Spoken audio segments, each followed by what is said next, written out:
सोचो जरा, अगर कल को पार्लियामेंट बोले इक्वालिटी हटा देते हैं या फिर बोले इंडिया सेक्युलर नहीं रहेगा, क्या ये लीगली पॉसिबल है? और एक और सवाल, प्रीएम्बल सिर्फ एक फैंसी इंट्रोडक्शन है या फिर कॉन्स्टिट्यूशन का सबसे पावरफुल सोल? आज के वीडियो में हम प्रीएम्बल ऑफ इंडियन कॉन्स्टिट्यूशन को बिल्कुल सिंपल में स्टेप बाय स्टेप समझेंगे। Let's begin. What is preamble? Preamble constitution का इंट्रोडक्टरी स्टेटमेंट है।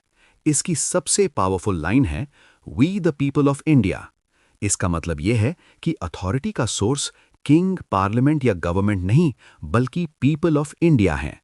प्रीएम्बल हमें बताता है इंडिया किस टाइप का नेशन है, स्टेट के गोल्स क्या हैं और सिटीजन्स के कोर वैल्यूज क्या होंगे। इसीलिए प्रीएम्बल को कॉन्स्टिट्यूशन का सोल, उसकी एसेंस, उसकी फिलॉसफी बोला जाता है। Indian state, sovereign. सॉवरेन का मतलब होता है इंडिया अपने डिसीजंस खुद लेती है, इंटरनली फ्री, एक्सटर्नली फ्री। कोई फॉरेन पावर इंडिया को कंट्रोल नहीं करती।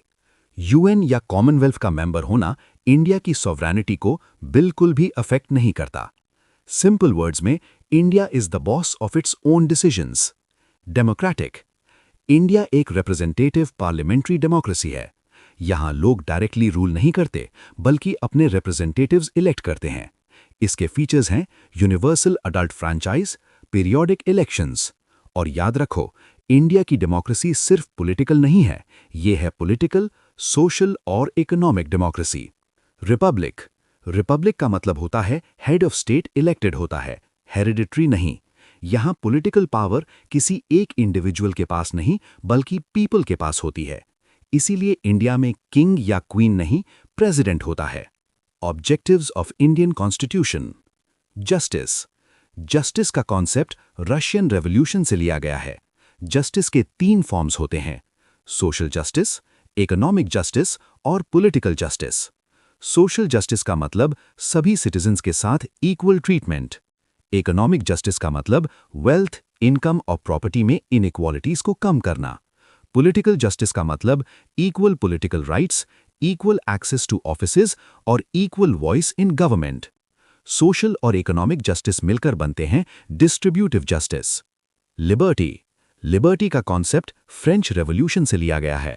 लिबर्टी का मतलब होता है freedom of thought, expression, belief, faith, worship. लेकिन लिबर्टी एब्सोल्यूट नहीं होती। इंडिया में लिबर्टी होती है क्वालिफाइड लिबर्टी, मतलब कॉन्स्टिट्यूशन के अंदर रीजनेबल रिस्ट्रिक्शंस अलाउड हैं।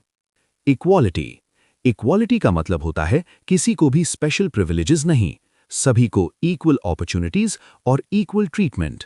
इक्वालिटी के 3 डायमेंशंस होते हैं, सिविक, पॉलिटिकल और इकोनॉमिक।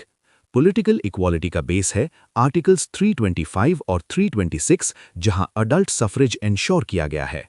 फ्रेटर्निटी। फ्रेटर्निटी का मतलब होता है sense of brotherhood.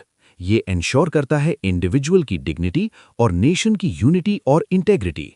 Single citizenship और फंडामेंटल ड्यूटीज फ्रेटर्निटी को और स्ट्रांग बनाते हैं। 42nd constitutional amendment.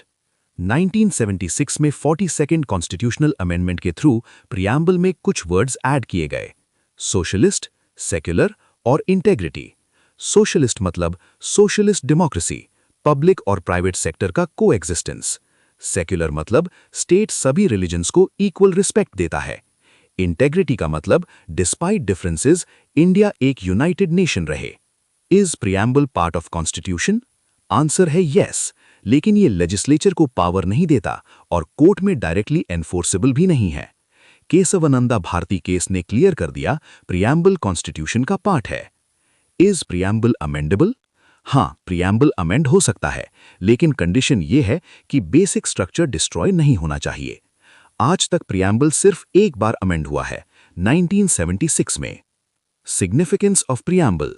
Preamble constitution का प्रीफेस है, उसकी सोल है, उसकी विजन है।